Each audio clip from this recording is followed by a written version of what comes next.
Former player ng Lakers na si Stanley Johnson balik na sa side ng Lakers. Pero bago yan may masamang balita sa Dallas Mavericks. Mukhang nagkasunod-sunod na ang malas ng kanilang kupunan. Naubos ba naman ang available nilang big man? Lalo at itong si Daniel Gafford ay nasa 2 weeks pa bago ma-revaluate dahil sa kanyang right knee sprain na nakuha laban sa Sacramento Kings. Alam naman natin na itong sila Anthony Davis, Dwight Powell at Derek Lively ay merong ding mga injury pa. Kaya bad news talaga ito para sa kupunan ng Dallas Mavericks. Kaya possible na gumamit sila ng small ball lineup sa kanilang mga susunod na laro. O di naman kaya ay gamitin nila ang former player ng Lakers na si Kyle Kelly bilang sentro nila. Kilala nga ito sa kanyang defense scoring at athleticism. Pero hindi nga ito uobra sa mga elite na sentro sa NBA. Pero buti na lang Golden State Warriors ang kanilang susunod na makakalaban na kilala rin sa paggamit ng small ball lineup. Pero kayo mga idol, ano ang masasabi nyo na naubos ang mga available centers ng Dallas Mavericks sa injury? Samantalang kawawa naman si Christian Wood. Masaya pa naman sana ito na sabihin sa isang fan sa Twitter na umuusad na nga daw ito at malapit nang bumalik sa lineup ng Lakers. Tinanong kasi ito ng isang fan kung ano na ba daw ang nangyayari dito. At wala nga daw silang updates mula sa team's medical staff. Kaya sabihin daw ni Christian Wood ang update na dito.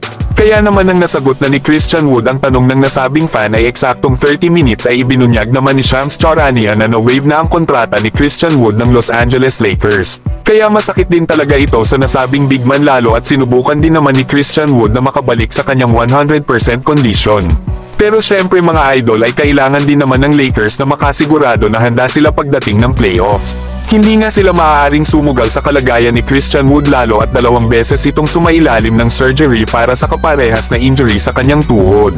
Kaya alanganin din talaga dito ang Lakers, isa pa ay kailangan nila Luka at LeBron ngayon ng isang sentro na may defensive presence. Kaya nga nila kinuha si Alex Len na isang 7-footer na kayang kumuha ng rebounds at gumawa ng depensa. 29 years old pa naman si Christian Wood kaya maaari pa itong makakuha ng kontrata sa NBA. Samantalang Lakers gumawa pa ng isang move.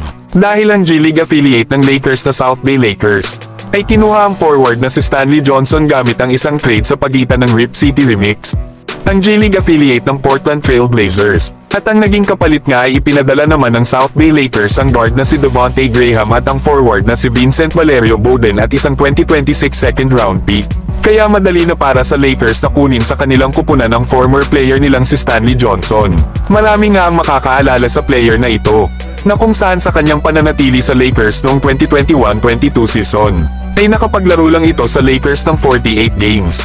Nakilala nga ito ng mga Lakers fans dahil sa kanyang pambihirang sipag sa loob ng court lalo na sa kanyang depensa, na kung saan ay nag-average ito noon ng 7 points, 3.2 rebounds at 1.7 assist.